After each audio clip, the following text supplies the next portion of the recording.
Damon West, Six Dimes and a Nickel. Life Lessons to Empower Change. In 2009, Damon West received the harshest of wake-up calls.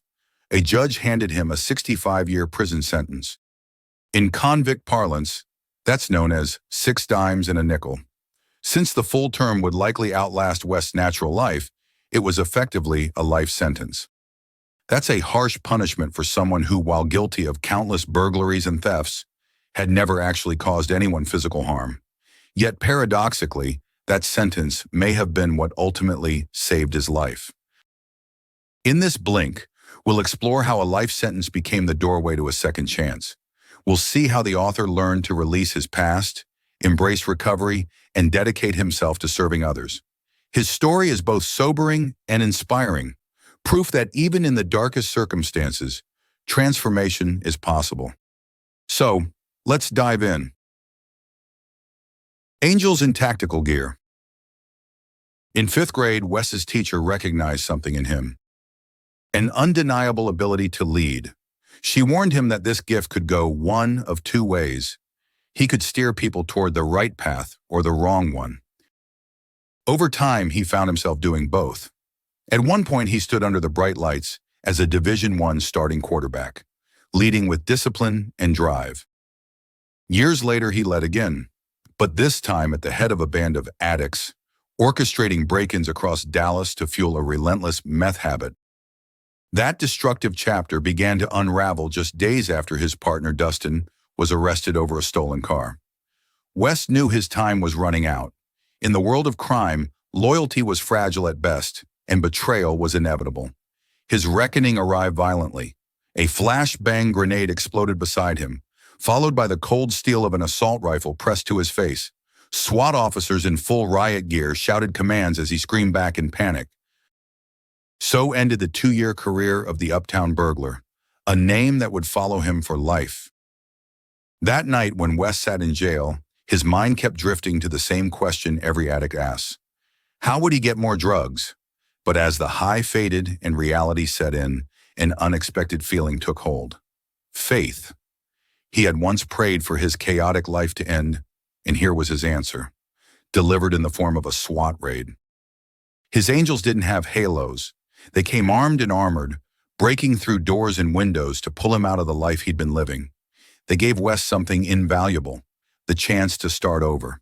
With his old crew gone, he had the rare opportunity to rebuild his life and choose a new crowd, one that would lift him up instead of drag him down. That shift required humility, to let go of his ego in the past, and to move forward with grace. West came to understand that most people will never face a literal SWAT raid, but life brings its own versions: financial collapse, heartbreak, loss, or sudden change. Each painful disruption carries within it the possibility of growth. Angels, he believes, are all around, though they aren't always easy to recognize. Sometimes they come in moments of quiet guidance. Other times, they kick in the door and change everything. 8th time's the charm. In 2015, after 6 long years behind bars, West was lucky enough to be granted parole. One of the first opportunities waiting for him was at the Provost Umphrey Law Firm in Beaumont, Texas, a door that had actually begun to crack open while he was still behind bars. While working on his own legal appeal, he had caught the attention of Walter Umphrey, the legendary Texas lawyer who owned the firm. Walter was impressed that someone who'd never set foot in law school could write with such precision and depth. So he promised that if West ever got out, he'd have a job waiting. True to his word, 2 days after his release, West walked into Walter's office and made his case for why his past was truly behind him. Walter believed him and hired him as a paralegal. That job gave West more than a paycheck. It gave him validation, a lifeline, and a way to re-enter the world. He poured himself into the work while nurturing a growing passion, sharing his story to help others.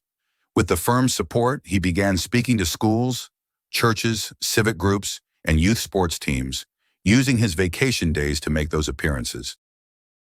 Then in early 2017, West got a phone call that changed everything. His friend Michael Orta, was covering the Bear Bryant Coach of the Year award in Houston.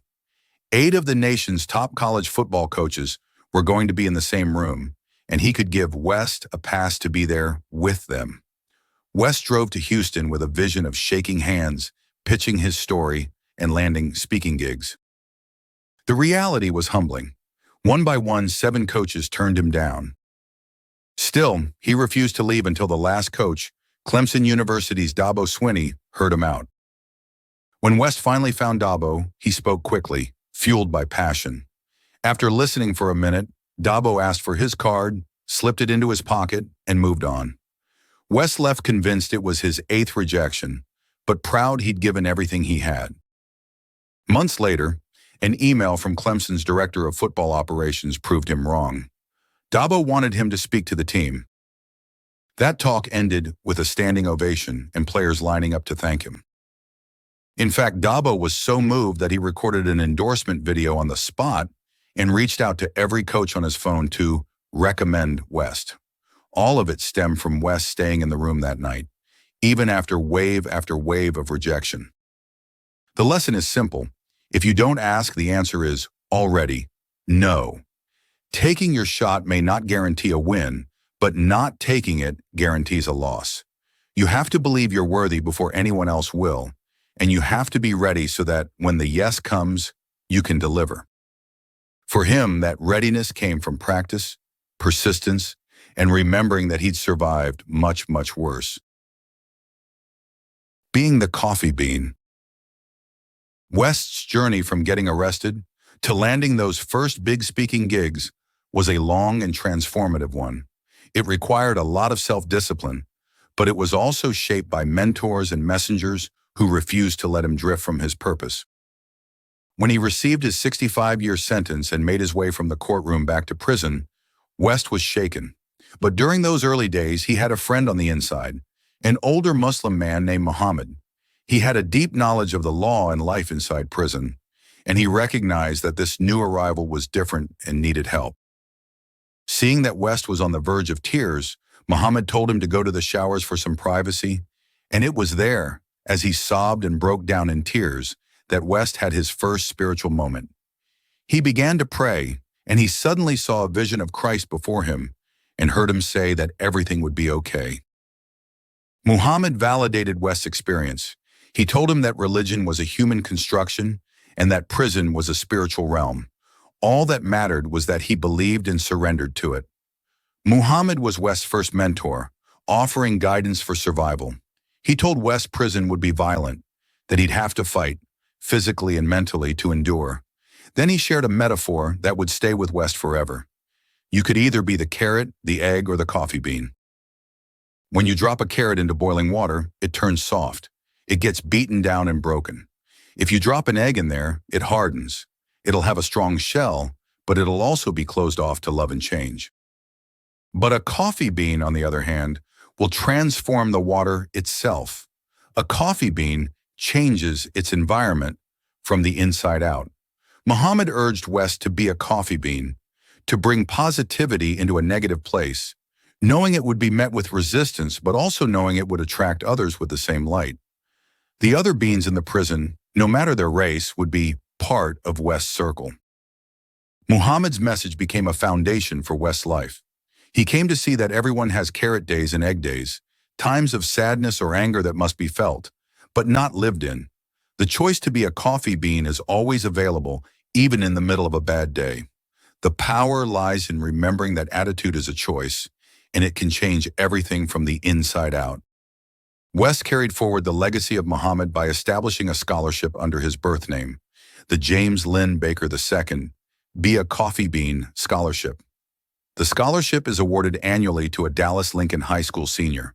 It was West's way of honoring the man who first gave him the words that became his mission: be a coffee bean. Creating a program for survival. Being a coffee bean was as much about self-transformation as it was a way to help others and to be of service. But this transformation was shaped by the right people, showing up at the right time. Prison taught him the value of messengers, people who could cut through the noise and offer clarity. Carlos, his first cellmate, challenged his view of prison as punishment, reframing it as an opportunity to work on himself. That was another turning point. Carlos's influence helped West create a tutoring program inside the prison, teaching men to read, prepare for their GEDs, and fill their days with something constructive. Step by step, West was learning that change starts by being useful to the people around you. Prison wasn't a place that naturally fostered hope, but through determination he was discovering the way of the coffee bean. You can create the energy you want to live in. By reframing prison as an opportunity instead of a punishment, he began to see signs and tools all around him, waiting to be put to use. West developed a daily checklist for living as a coffee bean: smile and use positive body language, work out spiritually, mentally, and physically, and practice servant leadership. This means helping others grow, especially through tutoring. The principles of unselfishness, honesty, purity, and love became his compass. Years later, West launched the Change Agent Prison Curriculum, teaching incarcerated men the principles that had transformed his own life. 4 times a year, groups graduated from the 20-lesson course, celebrating their progress in front of families and fellow inmates. West was proud of the impact the program had on others, but watching the first round of graduates accept their certificates, he was proud to recognize that he'd now become the most qualified person to help the man he used to be. Resentment and resilience. We can't finish this blink without mentioning one of the strongest anchors who helped West achieve the lasting change that got him to where he is today. That would be Ray, his sponsor in the Alcoholics Anonymous program. Ray had been with him since prison, bringing 12-step meetings inside the walls and welcoming West into his home group the day he walked free. Early on, Ray made him promise to go to any length to stay sober, and part of that commitment meant service, helping others as a way to stay grounded and selfless. Ray taught West how to let go of resentment and control the controllables, like what he thought, said, felt, and did. Rather than letting negativity get the better of him, he worked a personal inventory on taking full accountability for his actions and removing the negativities that poisoned his peace of mind. It was a kind of inner sanitation, clearing the emotional and spiritual trash that, if left unchecked, could lead him back down dark paths. As for the things he couldn't control, like how others thought of him, the twists of life, or the events beyond his reach, Ray's advice was simple. When something isn't on your line of control, let it go. Give it back to God. But still, none of it would have been possible without the support of his family and knowing they were out there, waiting for him. His family was visiting him constantly, and his father was an inspiration, especially in the early days of his prison stint, when West was simply trying to survive. His father had always instilled a focus and drive in him, along with the courage to take tough stances. In the violent early months of prison, both the black and white gangs pressured West, who is white, to stick with his own race. When his parents visited, he had to wave away their concerns about the bruises on his body. West was tired of living in fear, and his father's words, "Sports are the great uniter," stuck in his mind. So, every day for a week, West walked onto the basketball court run by the black gangs. It was brutal. The concept of a foul didn't exist. Even his own teammates didn't want him there. But he kept showing up day after day until he earned their respect. When he told his father, he received his first proud attaboy in years. For his dad, leadership meant refusing to follow the wrong crowd, holding to your core values, and living with integrity, even when it cost you. The redemption in becoming useful. In 2015, as Damon West approached his first parole hearing, he felt the strange mix of excitement and fear. He had to remember, faith over fear. After all, he had a plan. Sure, hope is important, but hope isn't a plan. For 6 years, he'd prepared for this first parole hearing. That plan involved perfecting the paperwork and building a reputation as a man of integrity, someone who owned his mistakes, worked daily at recovery, helped others, and lived by faith. When the parole interview finally came, West walked in nervous but focused. When he was asked what he wanted to be in life, he replied, "Useful." That word summed up his recovery, moving from a life of destruction to one of service. Weeks later, he learned he'd made parole. That guiding principle, faith over fear, would follow him into the next chapter of life. Fear had driven his worst choices, but faith now propelled his best ones. On November 16, 2015, he stepped outside into freedom. His parents were waiting outside the gates, but something told him to look back. It was his second spiritual experience. As he gazed at the facility he was leaving, he heard Christ's voice reminding him that he was now a vessel for redemption and service. Still, rebuilding his life on the outside was another process. It wasn't until he completed the 12 steps of his AA program that he felt he'd built up enough self-love that he might be in a position to start a loving relationship. That's when he met Kendall, who welcomed West into her life and family. That started another transformation, as marriage, stepfatherhood, and a speaking career followed. By 2020, his reputation as a speaker led to 2 best-selling books, and West saw his story reaching people he never imagined. But when success pulled him away from home for weeks at a time, his mentor, John Gordon, helped him shift from chasing balance to finding rhythm, being fully present wherever he was, whether on stage or at home. West's philosophy is simple. Create positive change wherever you stand. Be the coffee bean.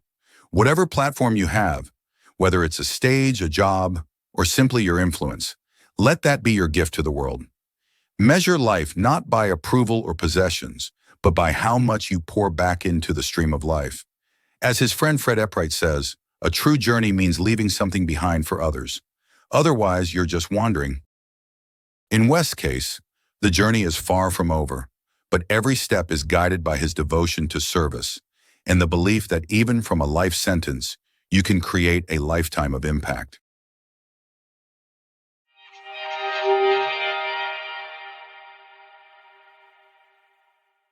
The main takeaway of this blink to 6 Dimes and a Nickel by Damon West is that by the time a SWAT team came crashing into his life, he had already lost everything. Once a promising college quarterback, West had spiraled into addiction, crime, and ultimately a life sentence in a Texas prison. But behind bars, he encountered the coffee bean message, the idea that true transformation begins within and that inner change has the power to shape the world around you. That lesson became the turning point of his life. With humility, faith, and relentless perseverance, West committed to recovery, educated himself, and prepared each day for the possibility of redemption. When freedom finally came, he stepped into opportunities he once thought impossible. Working at a prestigious law firm, building a marriage, and sharing his story with audiences around the world. His journey taught him the enduring value of persistence and the truth that no matter how far you fall, you remain worthy of change, capable of impact, and able to live a life that lifts others. Okay, that's it for this blink. We hope you enjoyed it. If you can, please take the time to leave us a rating. We always appreciate your feedback. See you in the next blink.